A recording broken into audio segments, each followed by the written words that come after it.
नमस्कार दोस्तों, एक बार फिर से स्वागत है आपका एनएफए नेट क्लास में। सहायक शिक्षक और शिक्षक भर्ती परीक्षा की इस कड़ी में आज हम पढ़ेंगे उपसर्ग प्रत्यय और एक अनेक शब्दों के एक शब्द के बारे में।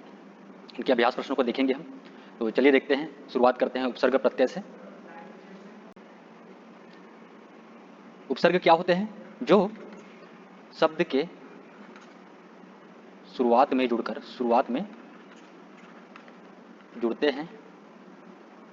जुड़ते हैं और उनका अर्थ बदलते हैं।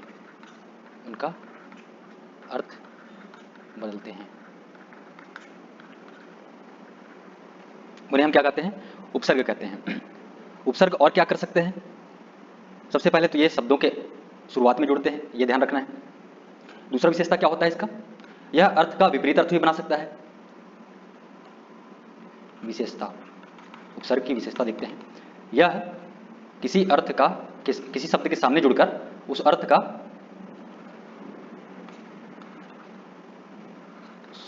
शुरू में जुड़कर उसका विलोम शब्द ही तैयार करते हैं, विलोम भी बनाते हैं। और क्या विशेषता होती है? कभी कभी उपसर्ग में क्या होता है, कोई परिवर्तन नहीं होता है। उपसर्ग अगर किसी शब्द के साथ जुड़ जाए तो उसमें क्या होता है, कभी कभी किन्हीं शब्दों में कोई परिवर्तन भी नहीं होता है।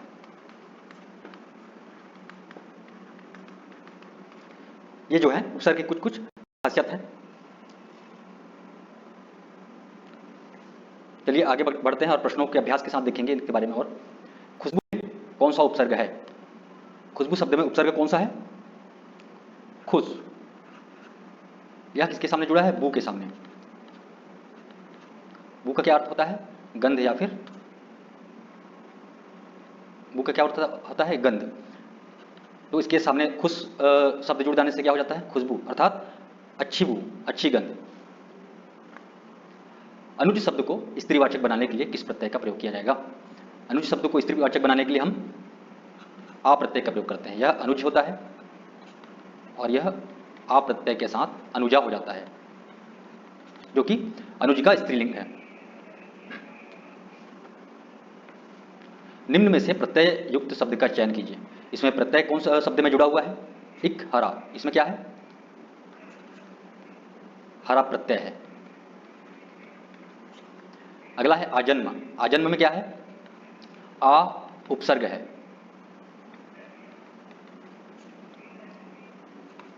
खुशबू में क्या है? खुश।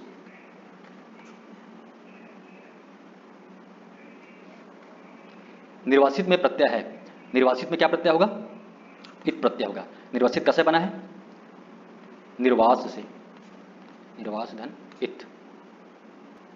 पत्रिका में लगे सही प्रत्यय का चयन कीजिए। पत्रिका में कौन सा प्रत्यय लगा होता है? इका। पत्र धन इका।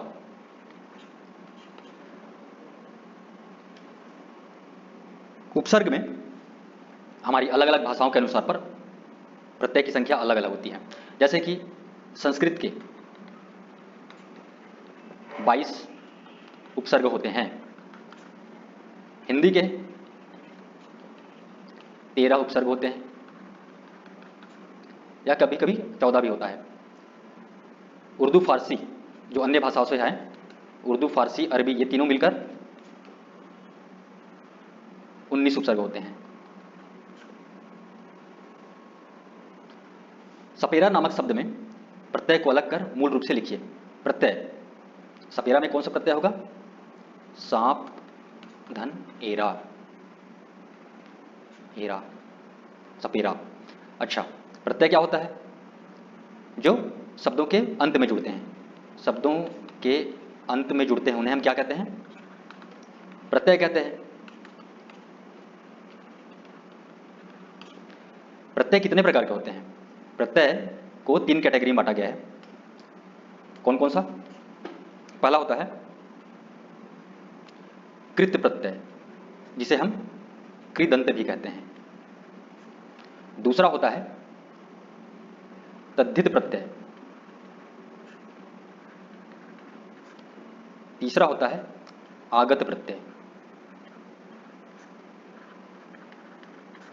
3 प्रकार के प्रत्यय होते हैं और इन तीनों का काम अलग अलग होता है, जिसे हम आगे प्रश्नों के अनुसार देखेंगे। अगला प्रश्न है, किस शब्द में कृत प्रत्यय लगा है? हमने अभी क्या पढ़ा? प्रत्यय कितने प्रकार के होते हैं? 3 प्रकार के। एक होता है कृत प्रत्यय, दूसरा होता है तद्धित प्रत्यय और तीसरा होता है आगत प्रत्यय। तो जो कृत प्रत्यय होते हैं वह कौन कौन से होते हैं? कृत प्रत्यय कितने प्रकार के होते हैं? अच्छा, कृत प्रत्यय होता क्या है? क्रिय प्रत्यय किसे कहते हैं हम? कृत प्रत्यय क्रिया तथा जो अन्य धातुओं से जुड़कर संज्ञा विशेषण ये शब्द बनाते हैं उन्हें हम क्या कहते हैं? कृत प्रत्यय कहते हैं। क्रिया या अन्य धातु से जुड़कर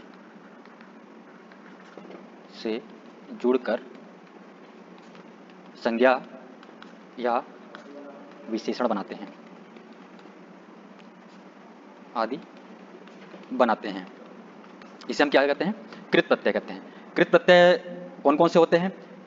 कर्तृवाचक, करणवाचक, तीसरा भाववाचक, क्रियार्थक, कृत प्रत्यय, ये 4 का क्या होते हैं? प्रत्यय के प्रकार होते हैं। तो यहां पर होता है एक क्रियार्थक प्रत्यय। कृत प्रत्यय कितने प्रकार के होते हैं? 4 प्रकार के। कौन कौन से? एक होता है कर्तृवाचक, दूसरा होता है करणवाचक,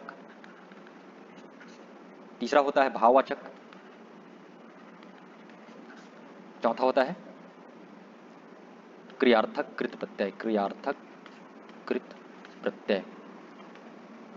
तो यहां प्रश्न हमसे पूछा गया है कि इनमें से कृत प्रत्यय लगा है, तो ऑप्शन चौथा शत्रुता, इसमें क्या है? शत्रु धन ता। तो जिन शब्दों के साथ अनि, आ, कर, ता, ते, ना ये सभी प्रत्यय लगते हैं वो क्या होते हैं? कृत प्रत्यय के अंतर्गत आते हैं। तो हमारा सही आंसर कौन सा हो जाएगा? ऑप्शन चौथा शत्रुता। महिमा शब्द में कौन सा प्रत्यय है? महिमा, ऑप्शन चौथा इमा। महा, इमा।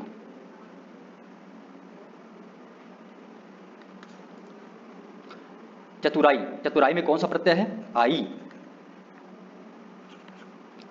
चतुर्धन आई, चतुर्धन आई, यह किस प्रत्यय के अंतर्गत आता है? तद्धित प्रत्यय के अंतर्गत आता है प्रत्यय। अगला है जनौला। जनौला क्या है? छत्तीसगढ़ी भाषा का शब्द है। इसमें कौन सा प्रत्यय है? तो जनौला में यह जन से बना है और यह प्रत्यय है औला। अगला प्रश्न है, प्रत्यय शब्द कितने शब्दों से बना है? प्रत्यय, प्रत्यय को अगर हम संधि विच्छेद करें तो होता है प्रतिधन अय। तो यह 2 शब्दों से मिलकर बना है। अगला प्रश्न है, उर्दू का उपसर्ग है। उर्दू, हमने देखा कि उर्दू के अंतर्गत फारसी और अरबी ये दोनों के उपसर्ग आते हैं। उपसर्ग आते हैं, टोटल कितने होते हैं? 19। तो इनमें से उर्दू का उपसर्ग कौन सा है? ऑप्शन तीसरा। निम्न में से कौन से शब्द में उपसर्ग और प्रत्यय का प्रयोग एक साथ हुआ है? उपसर्ग और प्रत्यय, बहुत से शब्द ऐसे होते हैं जहां उपसर्ग और प्रत्यय दोनों का प्रयोग एक साथ किया जाता है और उनमें से मूल शब्द कौन सा है ये हमको पहचानना रहता है। तो यहां हम देखते हैं, पहला शब्द है हमारा सम्मानित। हमारा सही आंसर क्या है? सम्मानित।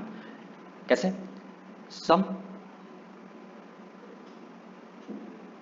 धन मान धन इत, धन मान धन इत, इसमें उपसर्ग का भी प्रयोग हुआ है और इत प्रत्यय का भी प्रयोग हुआ है। तो हमारा सही आंसर क्या हो जाएगा? आंसर पहला, उपसर्ग और ये प्रत्यय। सालाना में कौन सा प्रत्यय है? आना, साल, धन, आना। मरणहार में हार और आगमन में अ उपसर्ग लगा हुआ है। अगला है प्रत्युत्पन्नमति। प्रत्युत्पन्नमति में कौन सा उपसर्ग? प्रत्युत्पन्नमति में कौन सा उपसर्ग है? तो इसमें प्रति उपसर्ग है। प्रतिधन उत्पन्न धन मति। देशज उपसर्ग युक्त सही छत्तीसगढ़ी शब्द का चयन कीजिए। तो छत्तीसगढ़ी शब्द में उपसर्ग कौन सा है? जबर पथरा, दुब्बर, सलख, दरचुरा। सही आंसर क्या है? दरचुरा। दरचुरा क्या किसको बोलते हैं? चूरना अर्थात पकना, पक जाना। तो इसके सामने कौन सा प्रत्यय लगा है? दर, मतलब कि आधा पकना, आधा पका। अन्वेषण में लगा सही उपसर्ग कौन सा है? अन्वेषण किससे बना है? अनुपसर्ग से। गैर किस भाषा का उपसर्ग है? तो गैर जो शब्द है यह उर्दू फारसी भाषा से लिया गया है। कृत प्रत्यय के मेल से बनने वाले शब्द को क्या कहते हैं? कृत प्रत्यय से बनने वाले शब्द को हम क्या कहते हैं? कृदंत प्रत्यय कहते हैं। धातु किसे कहते हैं? क्रिया का जो मूल रूप है उसे हम धातु कहते हैं। शब्द किसे कहते हैं? वर्णों से बनता है, जो वर्णों से बनता है। उपसर्ग क्या किसे कहते हैं? शब्द के शुरू में लगता है।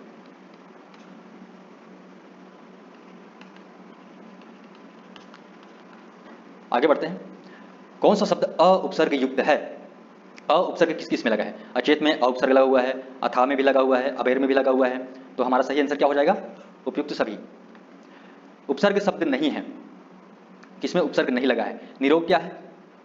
नि, धन, रोग। अवगुण, अवगुण। कम अक्ल, कम अक्ल। बुझक्कड़, बूझ, धन, अक्कड़। इसमें प्रत्यय कौन सा है? अक्कड़। ये जो शब्द है यह प्रत्यय है। हमारा सही आंसर क्या हो जाएगा? बुझक्कड़। बुझक्कड़ किस तरह का प्रत्यय है? कृदंत प्रत्यय है, प्रत्यय है। कृदंत प्रत्यय के अंतर्गत यह कर्तृवाचक है। कर्तृवाचक किसे कहते हैं? जो क्रिया या धातुओं के अंत में जुड़ती है। सॉरी, कर्तृवाचक कृदंत किसे कहते हैं? कर्तृवाचक कृदंत ये कृत प्रत्यय के क्रिया करने वाले का बोध कराते हैं, कर्ता का बोध कराते हैं। कर्तृवाचक कृदंत किसे कहते हैं? जो कर्ता का बोध कराते हैं।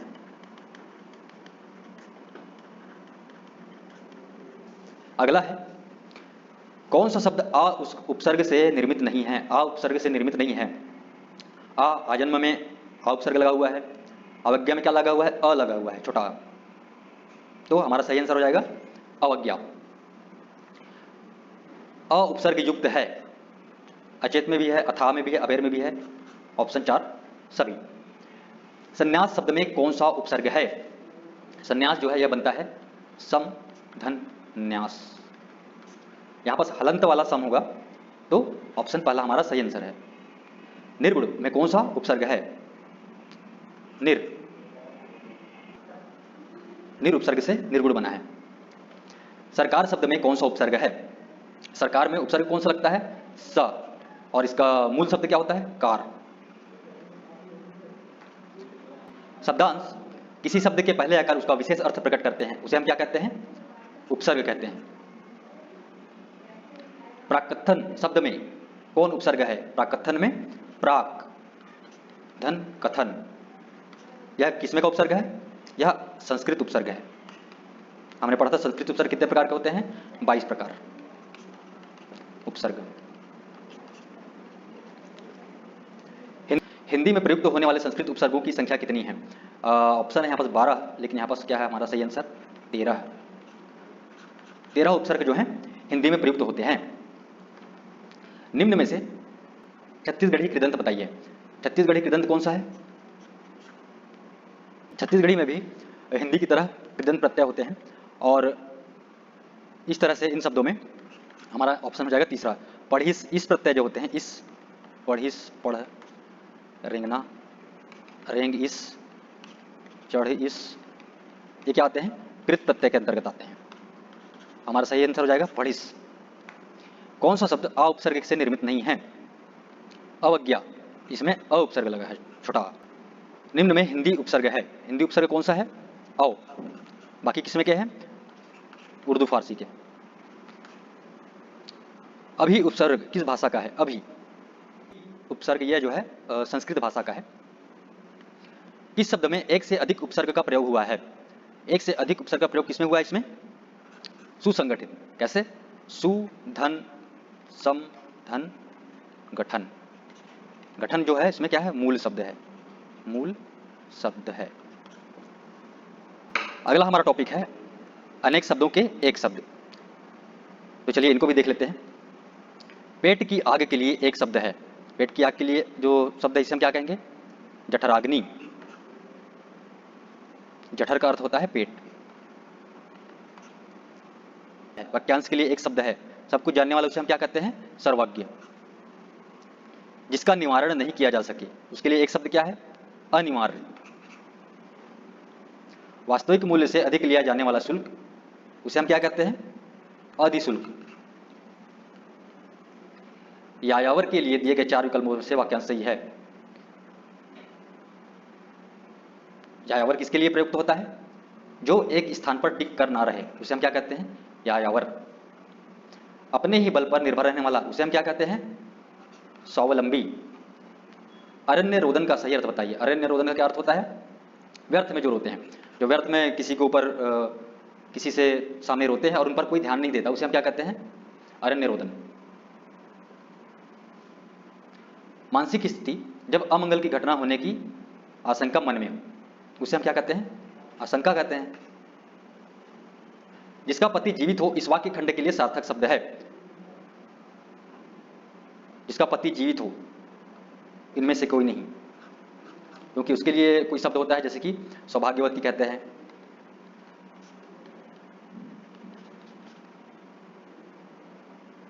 या सुहागन भी कहते हैं। तो हमारा सही आंसर चौथा। जिसका मूल्य आंका ना जा सके उसे क्या कहते हैं? अमूल्य। जो मांस खाता है उसके लिए क्या का शब्द, कौन सा शब्द होता है? मांस खाने वाले क्या कहते हैं? सामिस। निरामिस किसे कहते हैं? जो नहीं खाता, जो मांस नहीं खाता। सर्वभक्षी जो सभी कुछ खाता है।